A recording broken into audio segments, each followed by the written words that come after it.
Jason is really true that as long as every day we can wake up and smile, you know, I think all of us have that second chance. Yeah.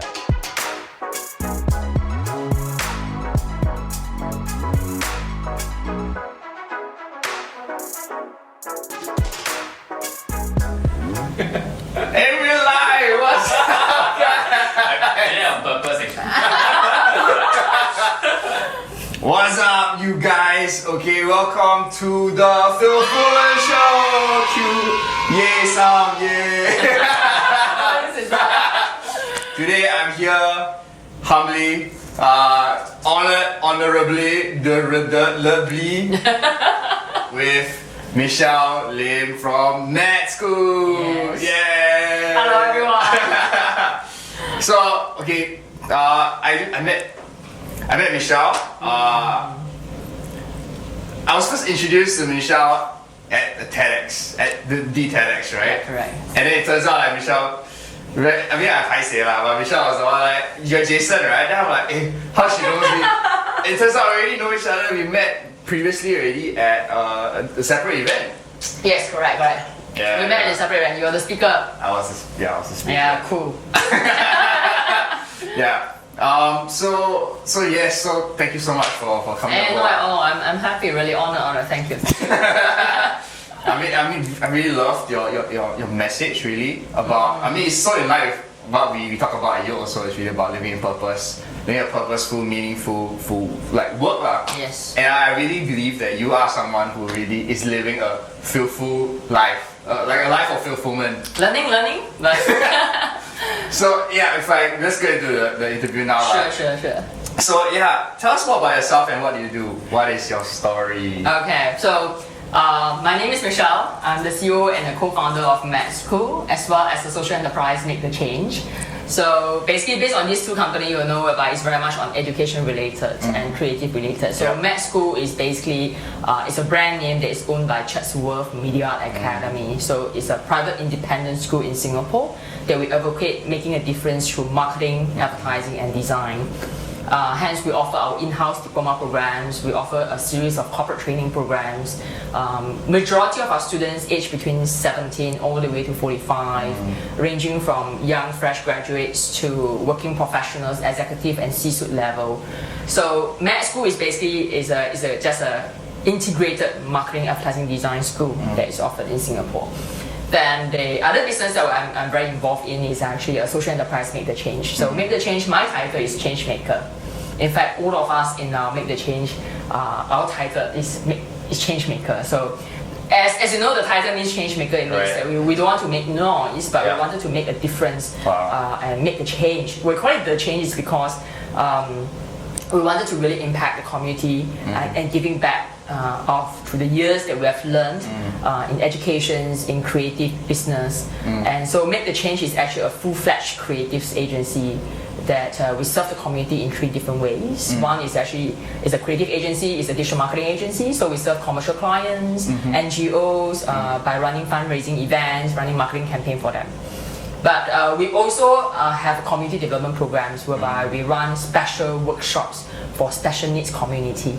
So we have conducted a series of workshops and training programs for people with disabilities, for ex-offenders. How often do you do those workshops?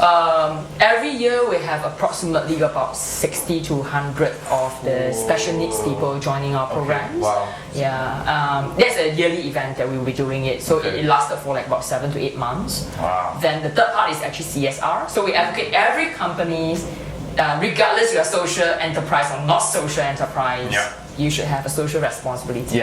And we always advocate that charity start from home.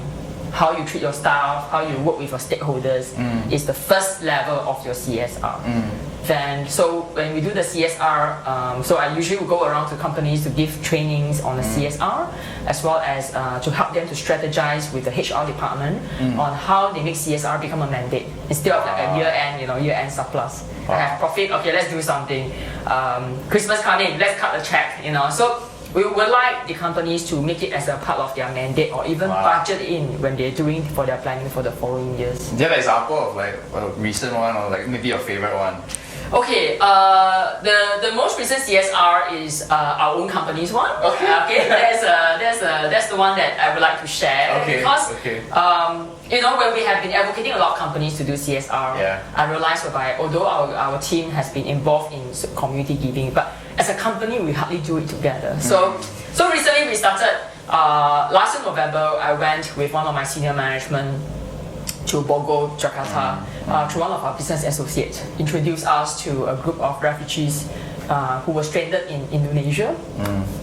They mainly are from Middle East, Afghan. They run away because of the families under attack by Taliban, and they have to really run for their life. So that was a very humbling experience for us.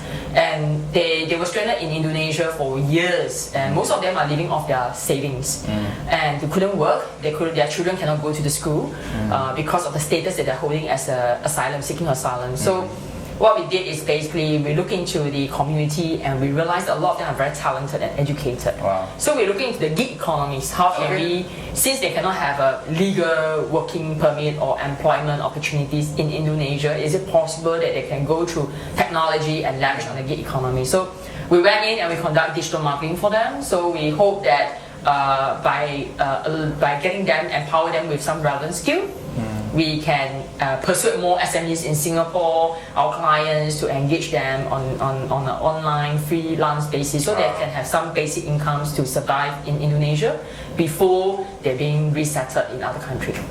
So that is one part of the education whereby instead of like giving money, we will rather look into the sustainable kind of solutions. This is like teach a man to fish rather than give him a fish. Yes, correct. I think in today's, a lot of people or even individual, when we do good or when we look into the purpose in life, sometimes we also will think about, is it sustainable, does it cause environmental issue or whatsoever. A lot of times we're trying to focus on one area and we ignore that in that process of doing that thing, actually it costs something else. So it's something that in years that we pick up some of the reflections and we learn, and therefore we found that, hey, every company can do something. I have a company, when I gave talk to one of the IT companies, they said, I can't do much because my company is really on tight budget, but we have, every 3 years we change our laptop because highly intense use of the laptop. They said, can we donate the laptop? They said, wow, that's good. For a lot of schools, they couldn't afford the laptops.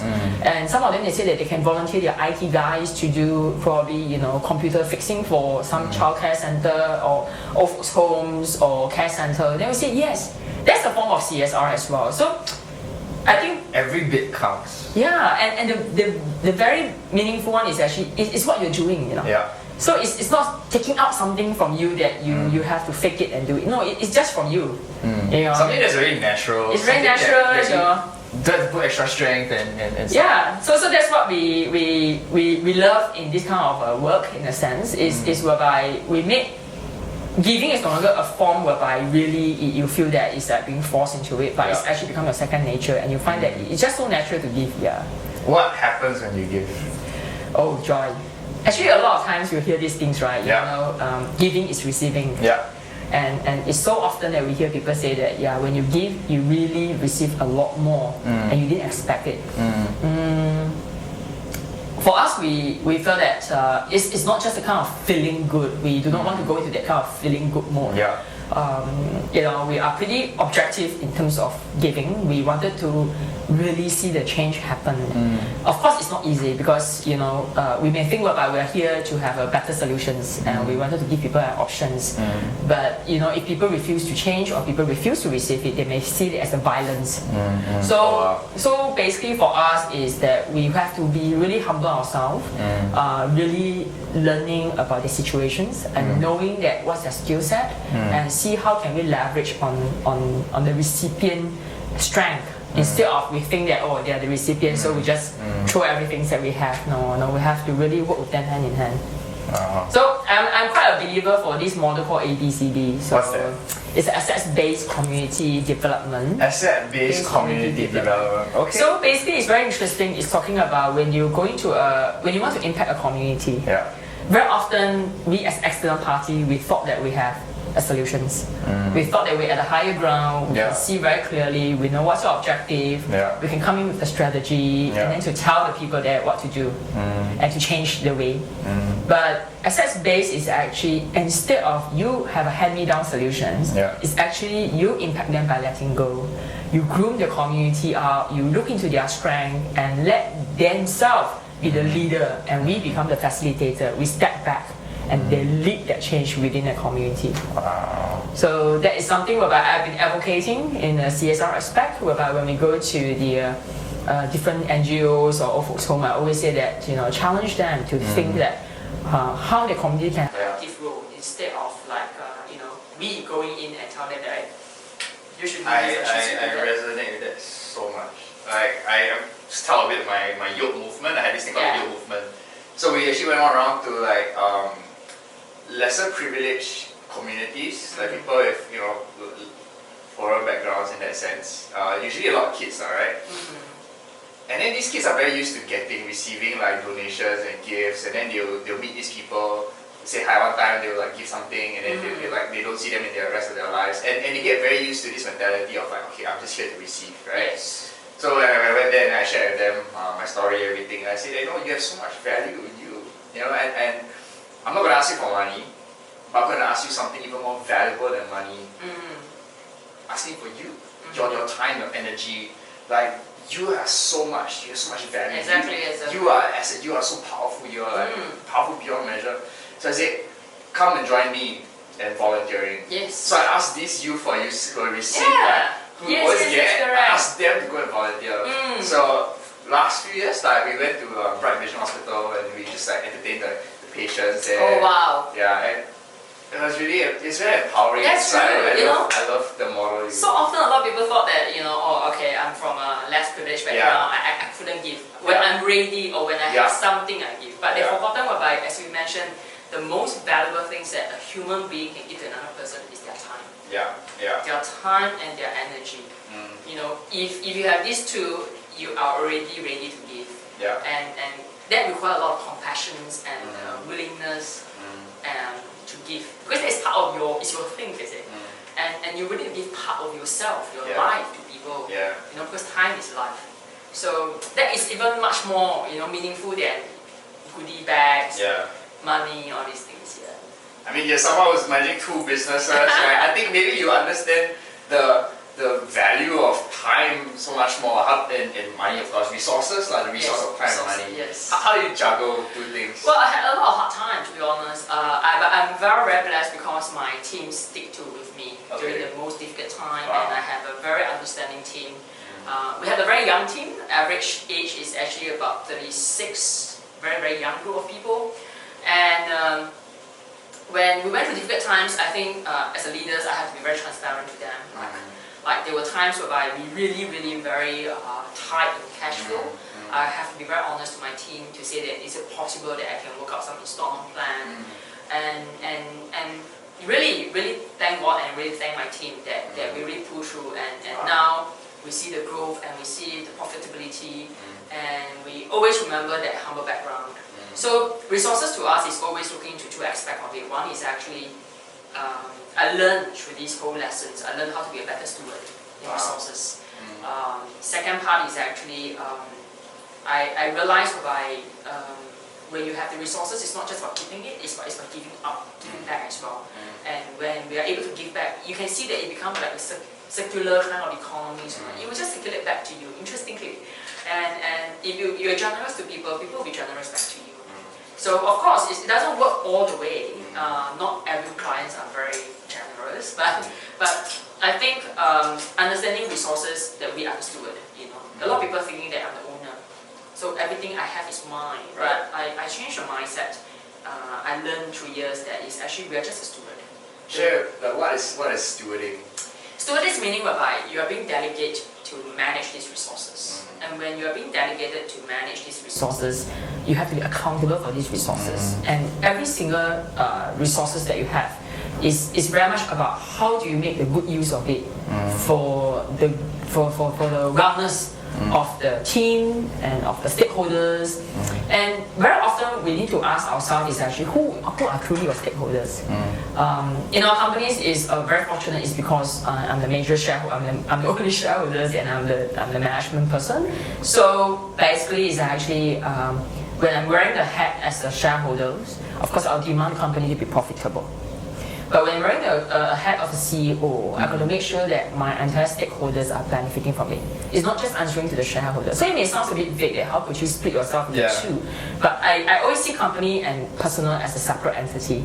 And that is very important to keep a distance and then to really monitor. And how I see the business, the two businesses, is actually I see them as a human being. I personified them as an individual. So now med school is already 16 years old. It's like a youth. It's like going to be a young adult, and for make the change, it's like a young teens, which is 7 years old. So I'm seeing them as a human being. What's their personality like? Their growth in their personality. Yeah. So the personality of the companies become the culture and the value of the company. Right. So I think. Managing the two businesses is not too difficult as long as the team has the alignment in terms of values. As long as we make mistakes based on the same value, but approach could be wrong and we could lead to mistakes, it's fine. And mistake also means that we are trying something new. But my staff know I have a zero tolerance on repeated mistake. So for me, I rather they make new mistake than repeated mistake, because repeated mistake means that we have not learned, and it's gonna cost more to learn the same mistake again. So that's usually how we manage the companies. Yeah. Wow. I think the question I'll ask now is really about what binds these two companies together? What binds everyone together? What are they following? Who are they following? Or rather, what's the purpose? What is this thread that binds everything together? I think first part is actually in med school, we started off med school by believing everyone is creative. That's our root belief, meaning that everyone is uniquely created by God, and we believe that everyone is really creative. And in that principle, right, when we develop the entire med school curriculums, we offer diploma programs in marketing, applied design. We broke a lot of academic rigidity systems. We embrace students who only have Sec 3, not even have O levels. We say that the admission criteria is only very simple. Your passion. We need your passion, your energy, your time. If you're passionate in marketing, advertising, design, you have the energy, you have the time, you must commit to us in this program, and that's our admission criteria. Of course, it's very inclusive, but of course, to prepare them in such a short period of time and to meet the industry requirement is a very tough journey. Hence, we need them to have a lot of perseverance and tenacity. And I believe my team seeing the students coming in with that kind of attitude, they themselves also being affected and being influenced by this kind of attitude. Can you imagine people working Monday to Friday and then evening you come for class continuously for 1.5 years to 2 years, there's no term break in between, there's no semester break. Weekends, instead of going for party, you will have to really prepare for your assignment. I mean, that kind of commitment, So it's like 7, then what time they start and what time they go back? They start class at 7 to 10 o'clock. 10 o'clock. So can you imagine, if they are receiving students like that, you yourself also feel about their passions and their devotions, their commitment for the choice that they make. I think it's a day in, day out influenced by our students, influenced by our lecturers, who are from industry. All of them are from industry. We don't have full-time lecturers in our school. So that is actually the culture that we have fostered. First of all, everyone is creative. Secondly, it's actually this is a place whereby we give hope, and by faith we believe that everyone can be a difference. So that is, and through their actions, students coming in every day, it's a reminder, Can you believe that you're working in that kind of environment and every day you're being reminded that these people, they step into the school is to in a hope and in that hard work that they want to change our future. I mean, it's a very, so it's like a lot of people asking, how can you stay long for like so many years, 16 years? 16 years. Yeah, but it's because of all these people. And we constantly being reminded because of them. And because of how they motivate us, we continue that's why it's like a circular economy, you know. They motivate us, we push back, and then we motivate them. So it's like giving, taking, giving, taking, giving, taking. So even as a teacher, you get so much as well, even Exactly, yeah. And especially when you see some students who really from very humble background. Yeah. We have several very interesting cases. I have swimming instructors, I have taxi driver. Wow. Of course. Can I ask what's the most senior age? We have a senior one, is actually 60 years old. He is people with, he's a person with disability, he acquired stroke. So at his age of 50, and he's actually a high level executive, and when he got stroke, his life totally changed. And he came to our social enterprise, make the change to pick up in digital marketing course. And he said that he has to really, step up to adjust his own life instead of being very bitter about his stroke. And he has to live a new set of life. And can you imagine 60 years old? Yeah. Most of us thinking 60 is a retirement age. Yeah. But for him, he cares for what he cares is actually, I need to pick up something to skill. Yeah. And I have so many years of corporate executive experience. At the age of 50, I got stroke. And now I'm at the age of 60. There are so many people, they can really look into their life. They don't have to stay back at home. So the reason for him to take up digital marketing is actually he wanted to start another business to embrace people with disability like him. So can you imagine? You got a student like that, you know what I mean? And it's in a very, I would say that it's very, very touching and a very blessed environment. It must be so humbling, right? Yeah, I think I have another one which is he did oil painting and through arts therapy, and he said that Michelle, I got a lot of painting at home. Can you just sell it for me? And I said that for what? He said that if you don't sell all this oil painting for me, my family will throw it away because it's like a junk for them. So he said that you just sell it, then you can raise some money. Raise some money, I can help other people. Can you imagine? People who had stroke or people who had disabilities, and they can even care for other people. Through the art therapy classes, all the oil painting that he has done up, and it was really good work. So what we did in the end is that what do we archive it and digitalize it? So we digitize, and then we can print it on different merchandise goods, so that we can raise more money to help different group of people. So that's the inspiration come from them. And we are the executor.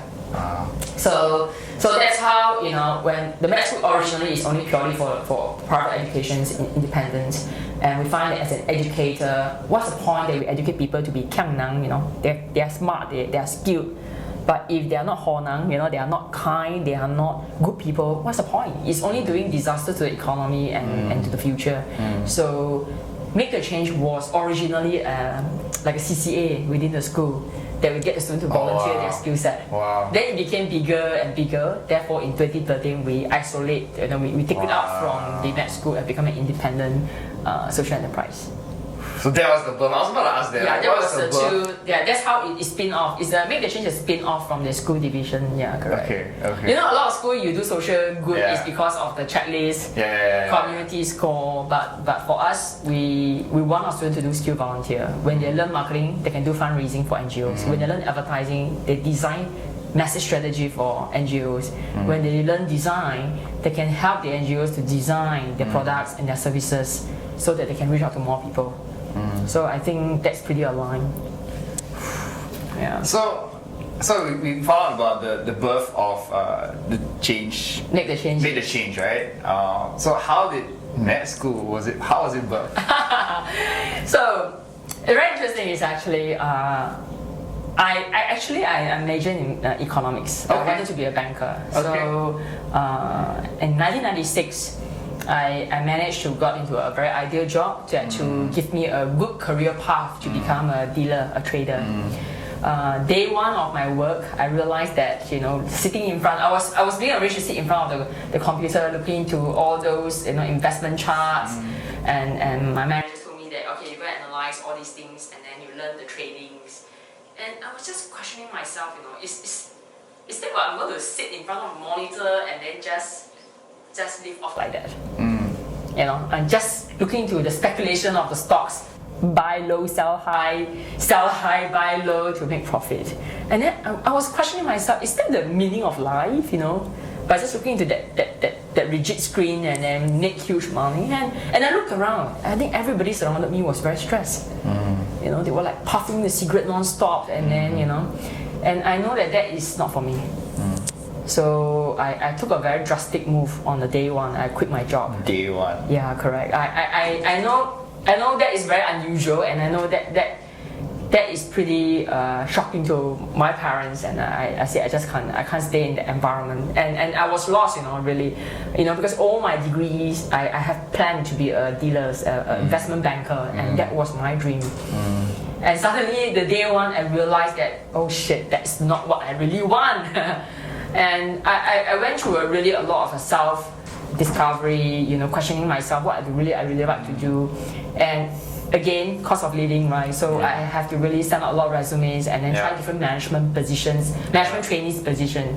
So education company, one of the listed company, is an education company, shortlisted me, and I went for the interview and I got the job. The education is in they teach something. Yes, it's an IT listed education company. So I worked in the education company for almost like about 4 years. What did you do?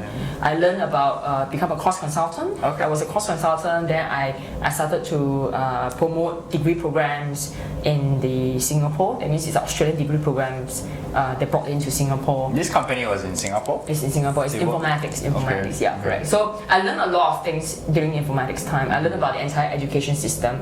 I learned about how university functions. I learned about how university franchise their programs in the region and how they work on the contract back to back, the royalties, the contract, everything.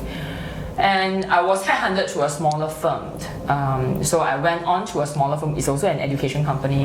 And in that smaller firm, I was holding a director position. So I even have given a lot of opportunities to look into the regional development, doing student recruitments, and then also developing the country development for them. And I was questioning myself about, if let's say we are a private education institute, we have a lot of liberty. We are not supposed to pick up students who are left over by the mainstream school. I have this very interesting philosophy in a sense, because I look back to my history, right? I realized about if my university has taught me about what it takes to be an investment banker, what kind of environment we'll be working in, you know, I probably would have changed my mind. But the university, the professors did not tell me that. And I looked around my friends who graduate from the same programs, a lot of them did not do what they chose to study. And I was questioning why. Especially now I'm in the education industry, why is it so? Therefore, in 2003, I decided, together with 4 other friends, to say that we want to start an education consultancy company. And the aim is actually to bridge the gap between the reality and the creativity. Because a lot of people, they are very creative in thinking what their future will be. But the reality doesn't gel. You know, it's just like, for example, most of us say that, okay, you go to a top local university, you guarantee a job. But is that the job you want?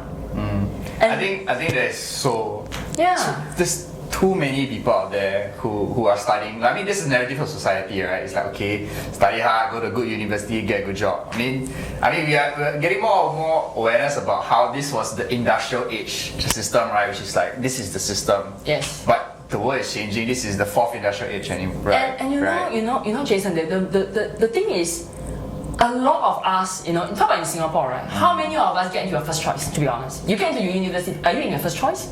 You are not. And you have to, because when you're making a decision that where you want to be, right? Or who you want to become, right? You only have one choice, right? That's your first choice. You cannot have a plan B, plan C, plan D, or if plan A doesn't work, I want plan B, I want plan C, I want plan D. And then, most of the time, when you cannot get into the first choice, you are being stuck into 3rd choice, 4th choice. And because it's a university logo, because it's branded, because it's the poly logo, so I have to start there for 3 years, or I have to start there for 4 years. And maybe I say, I'll get my first paper first. After I get my first paper, maybe I look into what's the next options. But time is money, and time is your resources. You know, so we realize that it is very sad that now in a lot of education system, people going into, I mean, the purpose of education is to first pick up a skill set. Second is to build a character. You know, and when you come out of the society, come out to the society is to contribute. But I think we have totally distorted education meaning. Now people going for paper because paper comes first. Yeah. And that piece of paper speak of me, which that's not true. You know? And second thing is actually we are blind following a lot of peers. Because my friends are there, I go there. Yeah. And I think, you know, friendship is more important than the rest. Then afterwards I discover myself more, you know. And third is actually how can I get a better pay job because I deserve it. But I mean, I'm really very happy that now a lot of young people, they are much more mature in their thinking because of the information that they have from internet. And people are going to listen to you. Advice and a lot of them, they are much more independent, to be honest. We have seen a lot of students, they say that, hey, this is what I want to do. And I'm going to give myself a time to try it.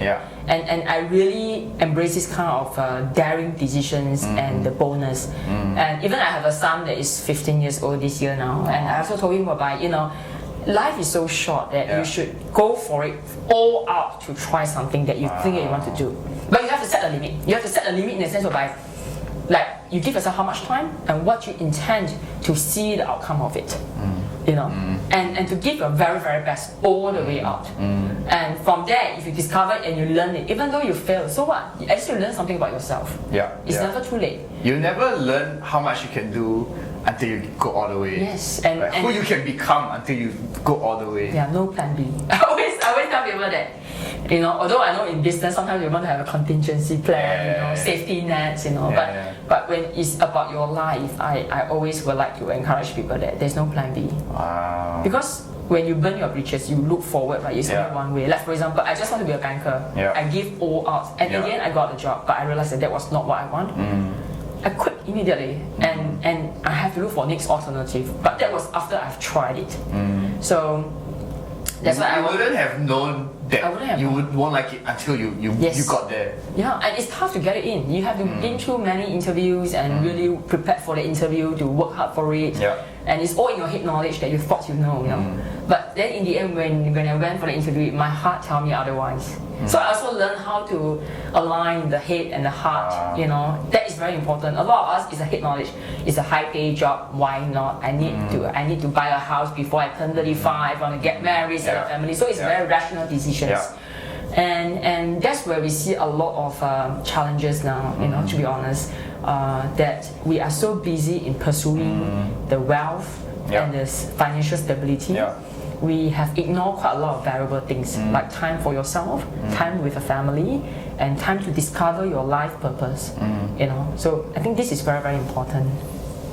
So how? Sorry, we like we went deep in that, but really back to yourself. So how do you go from about your purpose? How do you discover your purpose from that experience? Trying, doing. So it's actually when I was started the company. We know that we are very clear. We know that we want to be a different education company. We want our company to be able to deliver solutions to people. At that time, it was university is too theoretical, marketplace complaining that students were not ready, graduates were not ready. So we look into the gap and we say that, hey, this is a challenge and this is an opportunity. Let's be the first mover to do this thing. So we are the first one who integrate marketing, advertising, design in the program to offer this solution. Right? We spell MET, exactly MET. And we realized that was like a bingo, you know, we hit on it. And from there, we started to, as we are offering the training programs and we're constantly reflecting upon ourselves, and that's where the purpose became much more clearer.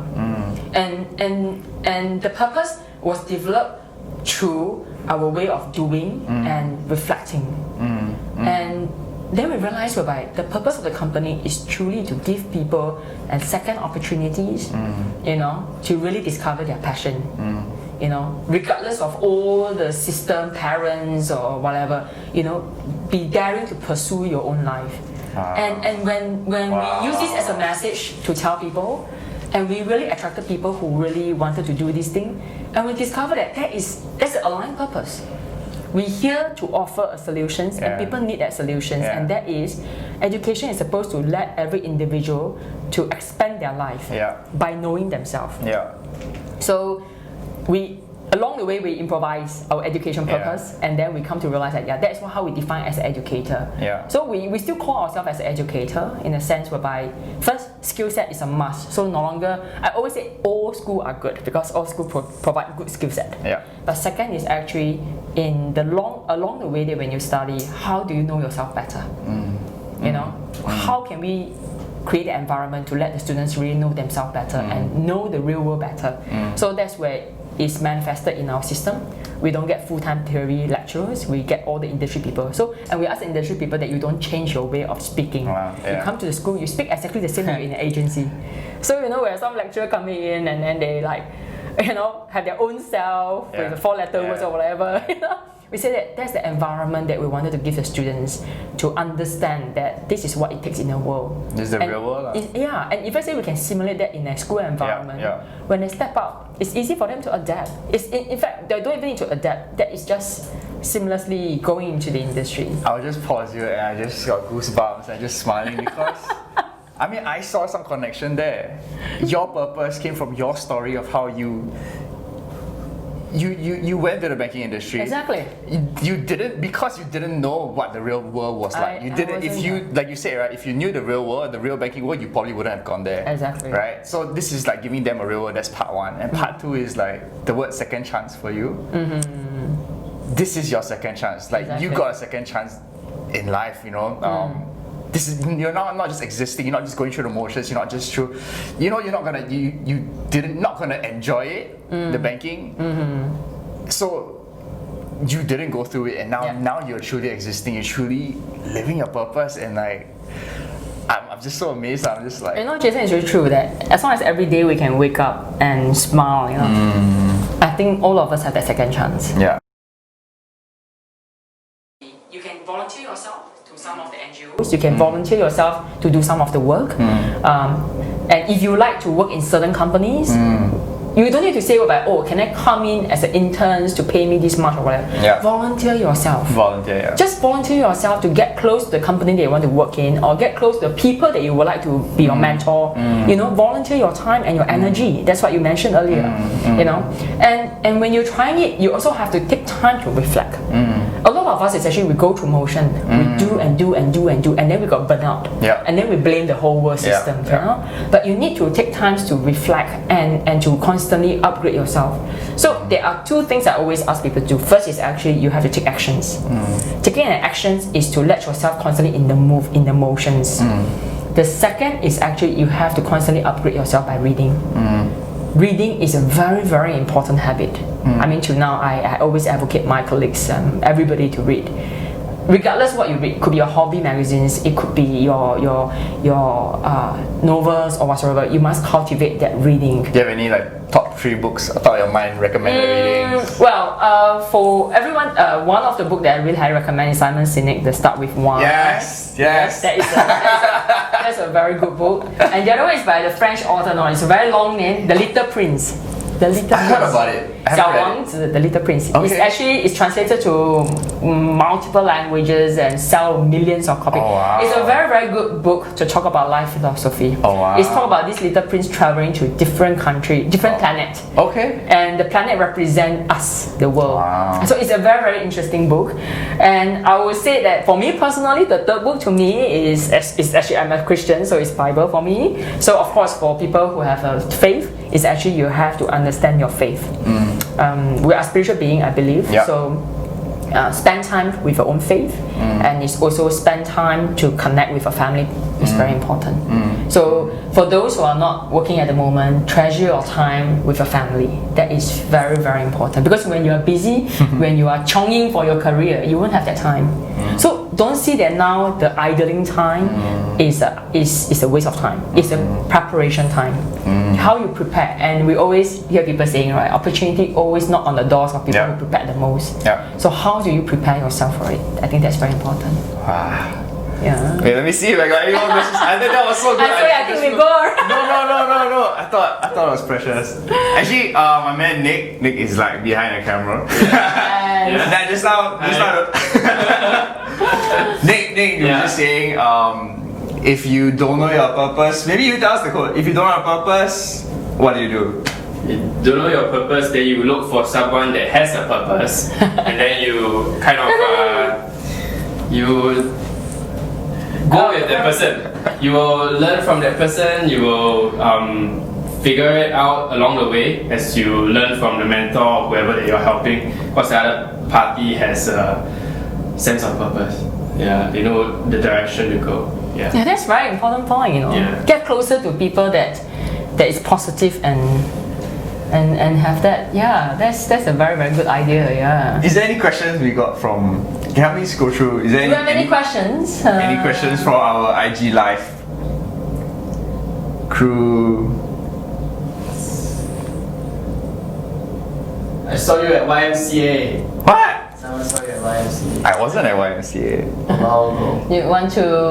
Anyone have? Probably do we need to text it? No, they can hear, right? Yeah, just say hi. No questions. No questions. No questions. Some people joining. Hello, waving at you. Yeah.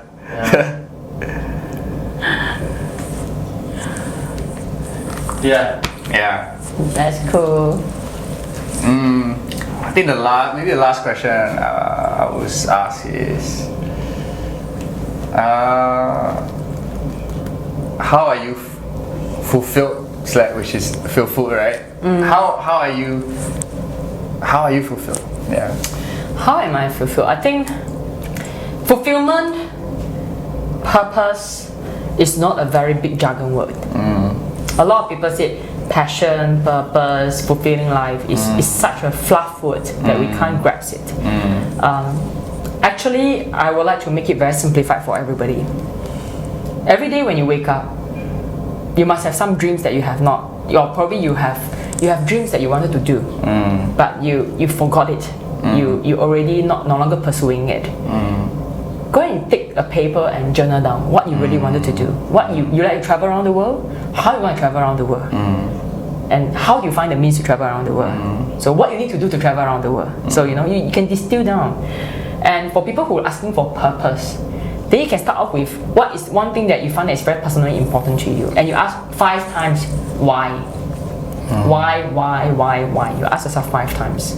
Because very often the very obvious answer is not the answer that we're looking for. It means like answer it, then you ask why, then you ask why to that answer and keep going down, you have right? to keep going down. You have to like peeling off the onions, And for one of my friends who recently taught me this particular trick, which I find is very very useful that I would like to share, is actually every year we have New Year resolutions, and every year we feel the New Year resolution. I want to lose weight. I need to wake up early to exercise, and I felt that for years. And they say that no, you can change this way. Every year, just give yourself one word. One word. Like for example, if your business requires favor, you just have that word, favor. Wow. The 2020, I only have one word for my life, is favor. So if for us it's actually expansion. Expansion. Business, so our aim for 2020 is expansion. Then personally for me is legacy. I'm trying to build legacy to get successes out. So that is one word. So legacy guided me every single action I'm taking. Wow. So choose one word that is really, you find that this is going to be your goal, the value, everything that you want to do for this year. So some people it's actually focus, some people it's clarity, some people it could be different. It could be lose weight, something like weight loss, so just need to have one word. So good. And you can remember that word very easily, and you every day just Very big, right? just every day just put yourself to that. So I think that for me is actually quite useful, very useful, and I'm seeing that is fulfilling in a sense that every day we have new things coming out, working on it, and because of the expansion, and then personally because of my personal commitment on the legacy, I will need to spend more time with my colleagues, spend more time with my team, so that guided me, and spend more time of course with my son as well. I want to retake that question up, how I phrase it. I think maybe a branding way, right? It was marketing related. How do you find fulfillment? Is that a good way to phrase it? How do you find fulfillment? How do you find fulfillment? Okay, because like the brand is Fill-Fullment show, ma. don't know, I didn't manage to tell you like why fulfillment. So the way I broke it down was like to be filled. I mean, just the word full and fill. So what does it mean? It's very fluffy. Yes, exactly, right? So I gave my own little definition of it.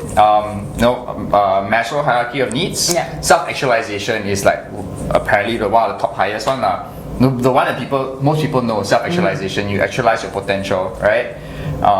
So that's the full part. Then you live full. And then we have all these stories of like yourself, like you've reached your fullest potential, you use your strengths, everything, and you end up in the banking. And you realize that it was so empty. Yep. Which is why you made the super wise decision. And instead of choosing to be full first, you chose to be filled first. You know that there was something deeper, the wisdom, the spirit is in guiding you, right? The wisdom, Yes. told you that there must be more than this. So you very wisely chose to be filled first. That's why I say to seek your purpose first, to prioritize finding out what is your purpose here. Take a gap year if you may be, and all the amazing advice that you gave, right? To read more, experiment, and to volunteer, etc. To find out what's your call. Yeah. Right? So instead of fulfillment, I call it the Fill-Fullment show. People who are living their purpose, and then something along like, how do you use your strengths? I wanted to ask, but I mean, maybe you can even ask also, how have you used your strengths? Why do you think you belong here? And why you and not anyone else? You know? I think if I say it falls back to the roots belief that everyone is creative. First of all, you must anchor and acknowledge and embrace that you are unique. There's no second Jason, there's no second Nick, there's no second Michelle, there's no second you, Everyone is unique. I mean, in the first place, I think before we get ourselves being filled with our dreams and our drives, and to get our physically be full with all the material things, the important thing is actually first you must accept yourself. You must accept and you must embrace yourself to know that you are uniquely created, that you are special. But we very often we feel that you are special is a millennial speech. I am special. I am no. I mean that is a different kind of arrogance we're talking about. I'm talking about when you see that you are special, you are unique, it's because you get the capability and ability, not just to take, when you have ability is to give. When you have capability is to give, it's not to take. You see my point? So when you believe that you are unique and you have all it takes to be succeed in your life, you accept yourself, you come in terms with yourself. You forgive people who hurt you, you forgive whatever family background, disadvantage or advantage situation, and you look into yourself as you're taking the ownership of your life. And then you embrace the new way of thinking, a new thought whereby, alright, decided I'm not going to think negative, I'm going to take a positive perspective. I'm going to embrace a new perspective. It could be you've been very procrastinating, you've been very chill, and you think that, hey, I need to be more diligent. So how can I embrace a more diligent, cultivate a much more disciplined habit? So these are new perspectives that you have to take on. And the last bit is actually you have to be enterprising. You have to really take action. Enterprising is not sitting down there waiting for the opportunity to come. It's that you have to take risks. You have to step out. Because your life is worth it. Yes. So that's why as you mentioned clearly, it's really about fill up yourself. Fill up yourself is not about full of yourself. A lot of people think about you full of yourself. No, it's to fill up yourself. Because the more you are filled, right, the more you become more humble. Because purpose is not about you. Purpose is about others. It's about. I realized that there's this particular quote that I really like. Is actually the life of significance is to give people who needs your gift, your talent, and your resources. Love it. And I find that was such a meaningful phrase. Is that you can't lead a significant life by holding everything to yourself. You can't, because we are just social animal, right? It's that you constantly realize. For example, in the social world, we find the like become very very happy. It means that people endorsing us or people accepting us. If people like our post, people share our post, we feel that terribly honored and very proud of it. Is that we are social animal, but in this social space, the danger of that is we constantly seek recognition through people's lens, and we forgot that we have to seek our own recognition through our own lens. and that is very important, I think, in today's world. Yeah, that's why. Especially coming from yourself, one in the marketing industry, right, where it's always about attention. Yeah, correct. Everything. It's all about marketing advertising, right? We're talking about, first of all, consumer behavior. You understand the behavior, you curate the message, you give a message strategy to attract them, to get them hooked, and then you design something that's enticed to their to the senses, and then so likewise think back to yourself. And I always say that every individual is a brand. So marketing, advertising, design is a skill set that everybody requires. You need to learn how. Understanding consumer behavior, you need to know your behavior. You need to know your surrounding people behavior. Advertising is about message strategies. You need to know what is your message, what do you stand for, what's your value. When you go out with what do you stand for? Are you just following whatever crowd, or are you based on the brand to give you the identity? What do you stand for? And the last one is actually, how do you design it? How do you design your life based on your understanding of your own behavior, understanding what's the value that you stand for, and you take an action. And as we said, like, you can only do that, like, your best self if you know your purpose. Yes. Do you have any last messages you want to share with our audience? Well, it's really, it will be one of the messages that under our social enterprise is called take the chance, make the change. Everybody have the chance. The moment you can wake up, the moment you open your eyes, that's the chance that's given to you. Yeah. Thank you so much, Michelle. Thank you. That was amazing. Thank you. Really have fun. I mean, it's nice weather with this cozy place, and yes, thank you. So a little shout out for Michelle. Michelle has her own TEDx talk, so we'll put that details in the links or so, in wherever this is shown. And also like talk about MET. I will put out the MET's details and make the change details as well. There's a website also, right? Yes, correct. So like, if you're a student and you're about to, you're looking to be interested, if you're interested in the creative industry, you want to learn, like pick up some skills from someone who is like experienced, someone who cares about not just what you do but why you do it. And that's the most important thing, and for you to become who you're called to be and meant to be. Yeah. So, I mean, just come and have a chat, a coffee or something like that. Yeah, don't worry. Yeah. Thank you so much, Michelle, for being on the Fill-Fullment show. Thank you. I love your t-shirt, so nice. So it is, I am YOLO, but cancel out the O. You only live once, because that's like the reckless mindset, right? But you're someone with wisdom. You practice wisdom, you so this is so cool. That's why now you're living the yoke life. This is nice. Thank you. It's very cool. Thanks. Seize the day. Wow. That's nice. Thank you so much. I love it. Welcome so much. Thank you so much for having us. No, thank you for having me here. Thank you. See you guys out.